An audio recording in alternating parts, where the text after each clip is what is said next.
एक नगर में दो बड़े व्यापारी रहते। एक बड़ा ही बुद्धिमान सूझवान था और दूसरा अव्वल दर्जे का मूर्ख था। वो दोनों अपनी अपनी बैलगाड़ियों में सामान लाद करके दूर दराज के इलाके में अपना अपना सामान बेचने जाते थे।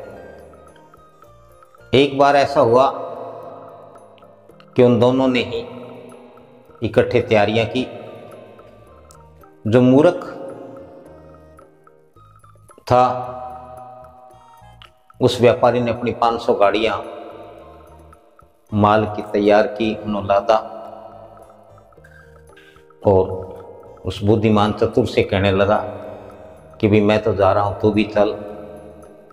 उस बुद्धिमान व्यापारी ने सोचा कि इसे पहले जाने दे, इकट्ठे जाने में कोई फायदा नहीं है, 100 ऊंच नीच 100 बात होती है, पहले ये चला जाए तो इसके बाद जब ये जिस रास्ते से गुजरेगा हम भी उसी रास्ते से जाएंगे तो हमें बना बनाया राह मिलेगा और उस पर आसानी से सुगमता से हम अपना सफ़र तय कर पाएंगे। और बाकी उसने प्रभु पर छोड़ दिया कि जो होगा सो होगा। उस बुद्धिमान व्यापारी की बात सुन करके वो मूर्ख व्यापारी सोचने लगा कि ये तो बहुत अच्छा हुआ, यह मेरे बाद में आएगा, मैं पहले जाऊंगा तो मेरे बैलों को हरी हरी घास मिलेगी और हमें रास्ते में खाने और पीने को बहुत कुछ मिलेगा। ये बाद में आएगा तो न जाने इसके लिए कुछ बचे, इसके पशुओं के लिए कुछ बचे या ना बचे, और मैं पहले जाऊंगा तो मेरा सामान भी ऊंचे दामों पर बिकेगा, क्योंकि ये तो होगा नहीं, मैं अपनी मनमानी करूंगा। और ऐसा उसने मन में विचार बनाया और वह खुशी खुशी चल पड़ा। जब वह दूर रेगिस्तान के इलाके में पहुंच गया, जो सुनसान बियाबान था, जहां आसपास कोई बस्ती कुछ भी नहीं था, और उस जमाने में चोरों, डाकुओं और लुटेरों का भय होता था।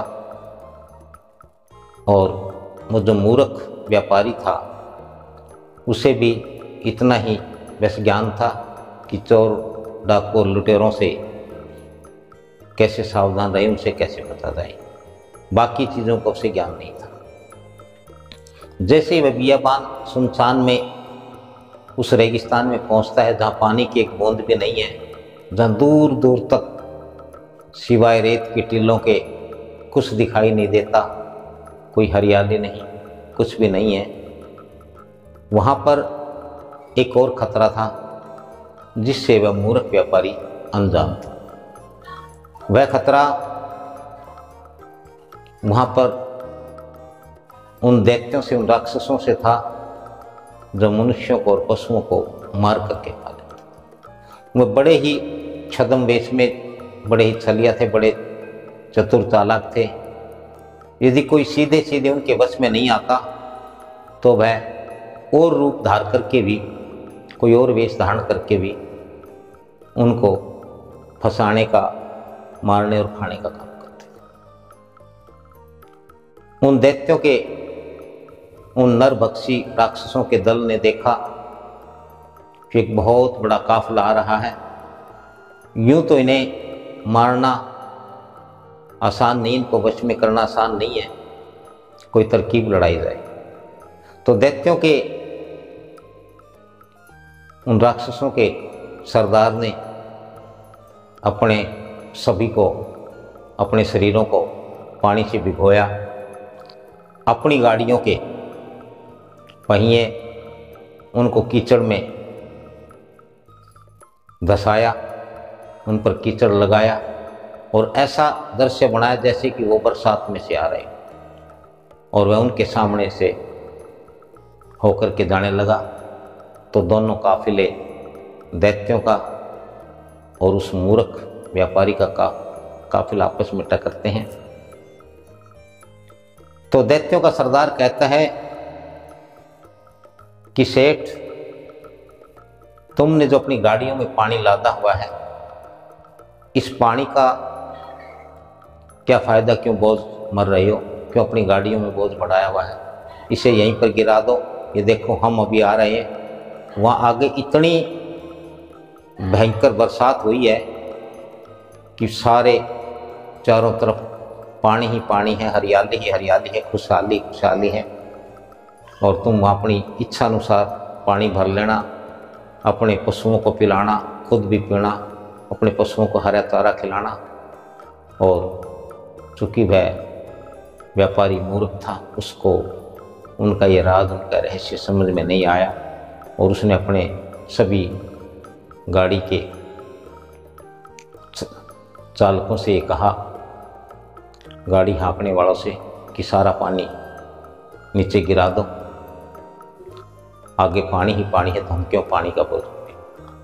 और इस प्रकार से जितने 500 गाड़ियों में उसके जो जितना पानी था वो सारा नीचे गिरा दिया, और उन्होंने एक बूंद भी नहीं रखा, क्योंकि उनके सरदार का हुक्म था। सभी ने अपने मालिक की आज्ञा मान करके पानी गिरा दिया। वो थोड़ी दूर आगे चले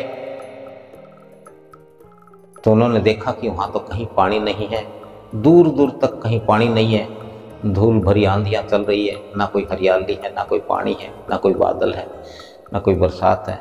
अब वो शाम को वहां रुके तो उनके पशु भी प्यासे मर रहे थे, वो खुद भी प्यासे थे। अब क्या करते? भूख तो कुछ देर के लिए इंतजार सहन की जा सकती है, लेकिन पानी के बिना मनुष्य जीव नहीं रह सकता। अब वो सारे प्यास के मारे बेहाल हो गए, निढाल हो गए। उनके पशुओं को और उन सभी व्यापारियों को, उसके गाड़ी वालों को, उसके सभी नौकर चाकरों को उन दैत्यों ने वहाँ पर मारा और उन्हें मार करके खा लिया। और वो जो बुद्धिमान व्यापारी था वह 15 दिन के अंतराल पर उसी रास्ते पर चला, और उसी स्थान पर जब वह पहुंचता है, उसी रेगिस्तान में, उसी निर्जन सुनसान बियाबान में पहुंचता है, तो वही छद्म वेश धारण किए हुए वो दैत्यों का सरदार काफिले के साथ उनके आगे आता है, और उसने वही रूप बनाया, वही कहानी दोहराई। उनकी गाड़ियों के पहिए कीचड़ में धंसे हुए थे, गाड़ियों से पानी टपक रहा था, वो स्वयं भी पानी में भीगे हुए थे। और वह दैत्यों का सरदार उस बुद्धिमान व्यापारी से कहने लगा कि भाई, तुम क्यों बोझ मर रहे हो, तुम्हारी गाड़ी में जितना पानी है सब यहाँ पर गिरा दो, क्योंकि आगे पानी ही पानी है, हरियाली ही हरियाली है, खुशहाली ही खुशहाली है, क्यों बोझ मर रहे हो। तुम आगे जाओगे तो अपनी मर्जी के अनुसार वर्षा का शुद्ध और ताज़ा जल भरना, खूब पीना, अपने पशुओं को पिलाना, और बड़ी मस्ती से आगे बढ़ना। अब चूंकि वो व्यापारी बुद्धिमान था, उसने देखा, उसने कहा कि भाई देखो, जब आगे पानी होगा तो हम करेंगे, मैं यूं ही किसी की बातों पर विश्वास नहीं करता, क्योंकि उसने देख लिया था न कहीं बादल है, न ठंडी हवा है, न कोई वर्षा के कहीं कोई लक्षण है, न कोई कहीं बिजली चमकती दिखाई दी।